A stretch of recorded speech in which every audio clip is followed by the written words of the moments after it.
كليوباترا حالا وقام بهذا التقرير.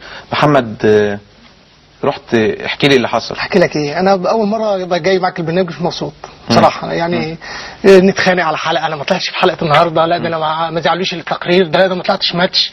بعد اللي شفته النهارده قلت اللي يعني اصعب حاجه في الدنيا المرض بصراحه يا خالد. يعني حاجه يعني ولد عنده كام سنه محمد؟ تقريبا عنده 23 24 سنه صغير وتعبان جدا. يعني انا بيتكلم يعني لا هو بس اللي اتكلم بيتوجع بيقول وكده ومن الالم وقال بس ان نفسه ان الزمالك يكسب وياخد كاس مصر. وهو بألم بيقول كده؟ هتشوفه في التقرير. طيب نطلع لهذا التقرير ونرجع لكم تاني. محمود راغب من مدينه طنطا، وبنقول احد مؤسسي رابطه نادي الزمالك اللي احنا جينا له. كان في اتصال تليفوني بين الكابتن خالد الغندور ان احنا نيجي نتابع حاله محمود. طبعا محمود ما اعتقدش انه يقدر يتكلم معانا.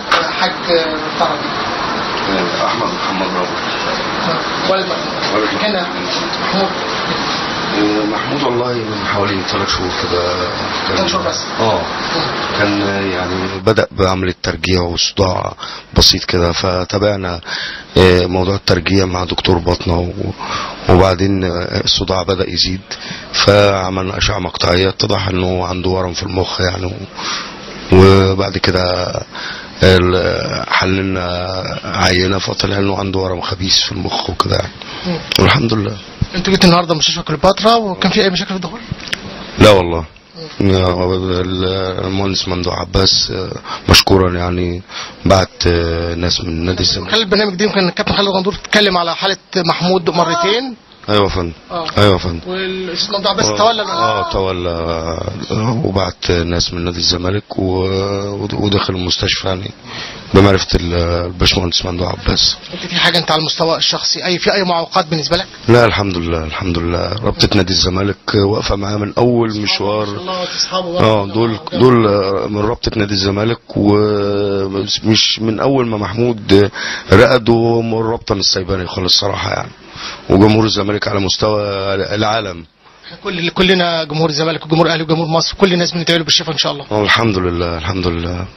محمود الزمالك ان شاء الله هياخد كاس مصر وتبقى مبسوط ان شاء الله. مبسوط عشان الزمالك ياخد كاس مصر ان شاء الله. هتيجي انا وانت نروح بالكاميرا دريم وكاميرا رياضه نروح للاستاد؟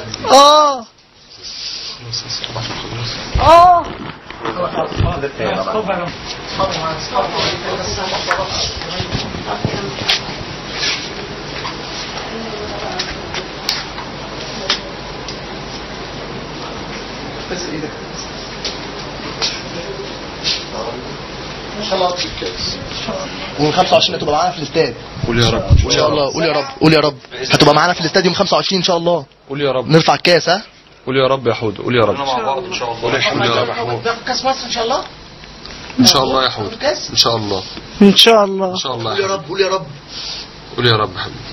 ان شاء الله. الحمد لله. قول لي بقى تربطك على مش عايز اقول لك هو مش صاحب بس، مش صاحب يعني اكتر من اخ يعني، واقفين معاه وربنا يكرمنا على يا رب يا رب يشفيه، وعايزين نوقف على رجله تاني. يعني احنا الحمد لله رب العالمين احنا كلنا اخوات غير الزمالك وكده، احنا كلنا اخوات الحمد لله، ومحمود اخونا ولازم نبقى واقفين جنبه، واي حد كده برضه لازم هنقف جنبه. انا بوجه رساله للعيبه ان محمود كان عامل العمليه بتيشيرت الزمالك، فكونوا رجاله وقد المسؤوليه وفرحونا وفرحوه. امنيته ان الزمالك يحقق بطوله. دي امنيته، لان دي الكلمه الوحيده اللي نطقها. ان شاء الله الزمالك ياخد الكاس. وانا بساله قال يا رب. ايوه كلمه ينطقها فعلا من ساعه ما دخل. اول كلمه ينطقها. الحمد لله الحمد لله. ان شاء الله. ان شاء الله. حاجه والده محمود يا رب كده ان شاء الله بالشفاء ويرجع طنطا تاني لاصحابه واهله، يعني طمنينا ان شاء الله.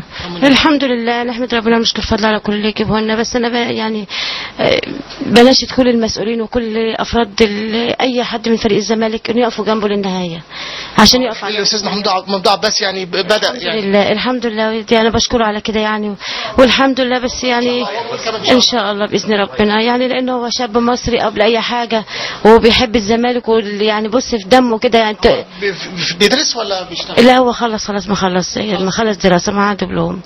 ما خلص دراسه، فحياته كلها مكرسه للزمالك والجري وراه في كل ولا ماتش يسيب مصروفه الخاص، يحوش ويجيب اعلام ويجيب حاجات اللي هم بيعملوها دي في الماتشات. فانا يعني كأم بتاعي، فانا يعني بقول لهم يعني ان هم يقفوا جنبه بس للنهايه، لحد بس ما يقف على رجله تاني عشان يرجع للماتشات ويرجع لنا ويرجع لاهله ويرجع للزمالك ويرجع لاصحابه، وربنا الشفاء من عند الله.